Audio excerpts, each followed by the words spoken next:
Imagine someone who builds this really thriving online community, a creative, engaging person, admired by thousands for their passion. Yeah, someone people look up to. Exactly. Now imagine that same person taking this incredibly dark, just horrifying turn from, content creator to perpetrator of truly unspeakable violence. It's a story that really defies any easy explanation. It really does. And that's what we're exploring today. This is a deep dive into the hidden complexities of a mind that, well, from the outside, seemed entirely ordinary. Today, we're going to tell you the story of Trey Eric Cesler. Many knew him online as Mr. Anime. We'll explore that stark contrast between his public persona and the chilling acts he committed. We're pulling directly from the sources to help you understand how these two seemingly opposite realities could even exist in one person. Right. And our goal here really is to guide you through this unsettling journey of Trey Cesler. We'll lay out the timeline as clearly as we can, look at those jarring contradictions in his character, and confront the shocking revelations that came out after his actions. This isn't about just throwing information at you. It's about helping you piece together what actually transpired and maybe, grapple with some of the really profound questions this case leaves us with. Okay, so let's start at the beginning. What seemed like a very normal starting point. Trey Eric Cesler was born August 8th, 1989. According to our sources, he grew up in what people describe as a loving family environment. He had his mother, Rhonda, his father, Lotan Ray, and an older brother, Mark. On the surface, yeah, it really looked like a supportive, pretty typical upbringing. And from an early age, Trey developed this really strong passion for film. Okay. This led him to launch his first YouTube channel, Lenscap Productions, way back in September 2006. Right, early days of YouTube. Totally. And he made numerous short films, skits. Some even featured his mom and his brother. Oh, wow. Yeah, so it painted this picture of a wholesome, creative kid exploring his interests online, very much like a lot of creators starting up back then. And it's fascinating how his online identity sort of shifted from there. Just over a year later, September 2007, Trey announces this pivot. Right. He shifts the channel's focus to another passion, Japanese animation, anime. And that's the birth of Mr. Anime. That's when Mr. Anime was truly born, yeah. And he quickly established himself, became a really prominent figure in the YouTube anime reviewing community. A big name in that niche. A big name. Many sources actually note he was kind of an inspiration for lots of similar channels that came later. So he had this significant presence, in this very specific, dedicated online space. This multifaceted creative identity was really taking shape. And as that Mr. Anime persona grew, a third interest started to emerge alongside the film and anime stuff. Okay, what was that? Firearms. A love for firearms. So over the next 5 years, while he's still doing his popular anime reviews, he'd occasionally post gun-themed skits, even some weapons demonstration videos. Interesting. So blending these interests. Yeah. And what's really crucial to understand here is that initially, none of this really set off alarm bells for his fan base. Right. It just seemed like another hobby. Exactly. Yeah. Another facet of his online personality. Seemed harmless, in the context of all his other creative content. But this is where we had a detail that's not just critical, it's deeply unsettling when you look at what happened later. One. In a 2009 rant video, Trey himself, he openly condemned gun violence. He did. Yeah. He was talking about all the media buzz around mass shootings happening in the U.S. at that time, and he actually said, and this is a direct quote, "I'm a firearms owner myself, but it is a little bit disturbing to know that you could be a victim in something like this. At these times, all the people that were victims, you think it happened to me, but sometimes it does. But seriously, every day I open Yahoo, I'm like, well, time to see what today's shooting is, and hey, there's another one, so I don't know when it's going to stop." Wow. Hearing that now. It raises such a profound question, doesn't it, about the internal conflict, the dichotomy in his views, given what he would later do. It makes you wonder about the mind's capacity for holding such contradictory thoughts. Absolutely. Which brings us to the last known public appearance of Trey as a free man, May 13, 2012. He uploads a video called Mr. Anime's New Job. Okay. In it, he's cheerful, announces he found full-time work with some unnamed production company. Says it's thanks to his work from home. Sounds positive. Totally. He even reassures his audience, tells them, uploads might slow down a bit, but the channel's healthy. He's not planning on quitting YouTube anytime soon. Okay, so business as usual, just a life update. Exactly. He's reassuring fans everything seems fine, looking ahead. But As our sources show, this ordinary update holds this incredibly dark secret. Because unbeknownst to him, and certainly to his thousands of fans, that video was the absolute last time he'd be seen on camera as a free man. And the community, I mean the world really, was completely blindsided by what came next. Completely. Barely a week after that May 13th video, these horrifying accusations start ripping through the YouTube anime community. Right. Trey Cesler, Mr. Anime, arrested, charged with murdering and shooting his mother, his father, and his brother. Just unbelievable. And here's where the timeline gets critical and even more disturbing, frankly. While those accusations became public about a week after his last video, the murder spree itself, it turned out it had actually begun much earlier. Oh no! In the early hours of March 20, 2012. March, so nearly 2 months before that final video. Exactly. Which means when he was recording that final reassuring video for his fans, the horrific truth was already there, hidden just beneath the surface. It's chilling. Just chilling to think about. Let's detail the sequence of events from that terrible night, March 20th. It started with Trey's mother, Rhonda. He apparently lured her to the garage before firing into her chest 4 times. She collapsed. Then, from inside the house, his brother Mark starts calling out, complaining about the noise. Understandable. Trey goes back inside quickly, passes Mark in the hallway, reemerges from his room with a different gun, and shoots Mark twice. Oh, God. Mark was wounded, but he managed to crawl into a nearby bathroom and lock the door. Trey then went to his parents' bedroom.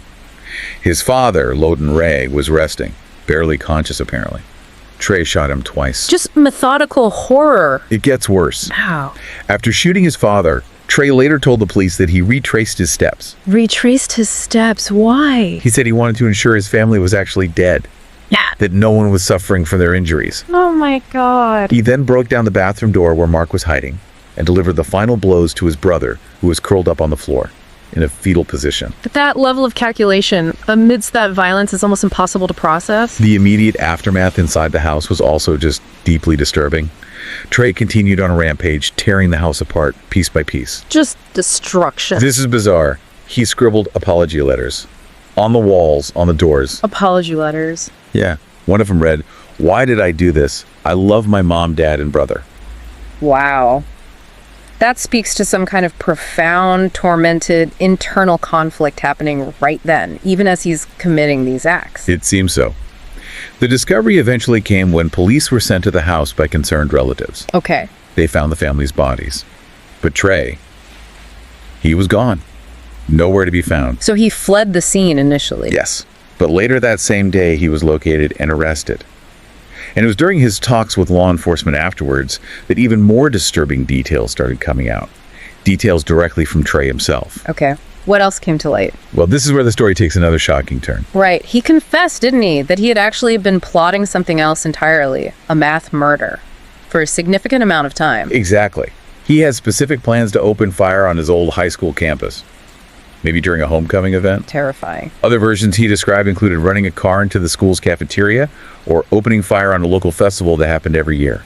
These weren't just passing thoughts then. These were actual plans. Oh, absolutely meticulous plans. Trey explained to the officers he'd thought about it in immense detail. He'd even studied the crimes of past mass murderers. You studied them? Yeah, to piece together what he called his own perfect plan. A foolproof plot, he thought, to take out as many people as possible. His ultimate goal, he said, was ending at least 70 lives. 70. He even talked about how different mass murderers had strengths and weaknesses. He apparently organized a detailed rating system based on their effectiveness, weapons used, the number of victims. That level of cold, analytical planning about mass violence, it's just deeply chilling. And what's absolutely vital to understanding his mindset here, maybe the most twisted rationale of all, is how this horrifying larger plan connected back to the murders of his family. How did he connect those? Trey stated that his family had to be killed. Had to be. So they wouldn't have the burden of shame brought about by his actions, his planned actions at the school or festival. Wow. So he killed them to spare them the shame of what he planned to do later. That was his stated rationale. It's this chilling, deeply distorted logic, tying the family tragedy directly to his grander, more sinister design.